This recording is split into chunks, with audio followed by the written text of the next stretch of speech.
ಎಲ್ಲರಿಗೂ ನಮಸ್ಕಾರ. ನನ್ನ ಹೆಸರು ವಿಜಯಲಕ್ಷ್ಮಿ. ನಾನು ಕರ್ನಾಟಕದಿಂದ ಬಂದಿರೋದು. Presently first year MSc from university of agricultural sciences Dharwad. ಈ ಒಂದು ಟ್ರೈನಿಂಗಿಗೆ ಸೆಲೆಕ್ಟ್ ಆಗಿದ್ದೀವಿ ಅಂತ ಗೊತ್ತಾದಾಗಲೇ ನಮಗೆ ತುಂಬ ಖುಷಿ ಆಯಿತು. ಏಕೆಂದರೆ ಇದು ನಮ್ಮ ಮೊದಲನೇ ಟ್ರೈನಿಂಗು ನ್ಯಾಷನಲ್ ಇನ್ಸ್ಟಿಟ್ಯೂಟಲ್ಲಿ ಅಟೆಂಡ್ ಮಾಡ್ತಾ ಇರೋದು. ಎಲ್ಲರಿಗೂ ಒಂದು ಡ್ರೀಮ್ ಇರುತ್ತೆ, ನ್ಯಾಷನಲ್ ಲೆವೆಲ್ ಟ್ರೈನಿಂಗ್ನ ಅಟೆಂಡ್ ಮಾಡಬೇಕು, ನ್ಯಾಷನಲ್ ಲೆವೆಲ್ ಅಥವಾ ಇಂಟರ್ನ್ಯಾಷನಲ್ ಲೆವೆಲ್ ಕಾನ್ಫರೆನ್ಸಲ್ಲಿ ನಾವೊಬ್ಬರು ಪಾರ್ಟಿಸಿಪೆಂಟ್ ಆಗಿ ಹೋಗಬೇಕು ಅನ್ನೋದು. ಈ ಡ್ರೀಮ್ ಕಮ್ ಟ್ರೂ ಥರ ಅನಿಸ್ತು ಈ ಟ್ರೈನಿಂಗು.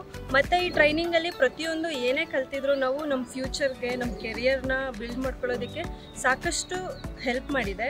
ಇಲ್ಲಿಗೆ ಬಂದಿದ್ದ ಒಬ್ಬೊಬ್ಬರು ಎಕ್ಸ್ಟೆನ್ಷನ್ ಪ್ರೊಫೆಷ್ನಲ್ಸಿಂದ ಒಂದೊಂದು ಪಾಯಿಂಟ್ನ ಕಲಿತು ನಾವು ಇನ್ಸ್ಪೈರ್ ಆಗಿ ಹೋದರೂ ಕೂಡ ನಮ್ಮ ಫ್ಯೂಚರ್ ತುಂಬ ಬ್ಯೂಟಿಫುಲ್ಲಾಗಿ ನಾವು ಬಿಲ್ಡ್ ಮಾಡ್ಕೊಬೋದು. ನಮಗೆ ನಾವು ಯಾವುದೇ ಸರ್ಕಲ್ ಹಾಕೊಂಡೆ ನಮಗೆ ಏನು ಬೇಕು ಅನ್ನೋದನ್ನ ವರ್ಕ್ ಮಾಡೋದ್ರಿಂದ ಒಂದು ಬ್ಯೂಟಿಫುಲ್ ಪೊಸಿಷನಲ್ಲಿ, ಒಂದು ಒಳ್ಳೆ ಪೊಸಿಷನಲ್ಲಿ ಮುಂದೆ ಇರ್ತೀವಿ ಅನ್ನೋದನ್ನ ಈ ಪ್ರೋಗ್ರಾಮಿಂದ ತುಂಬ ಚೆನ್ನಾಗಿ ಕಲಿಸ್ಕೊಟ್ಟಿದ್ದಾರೆ.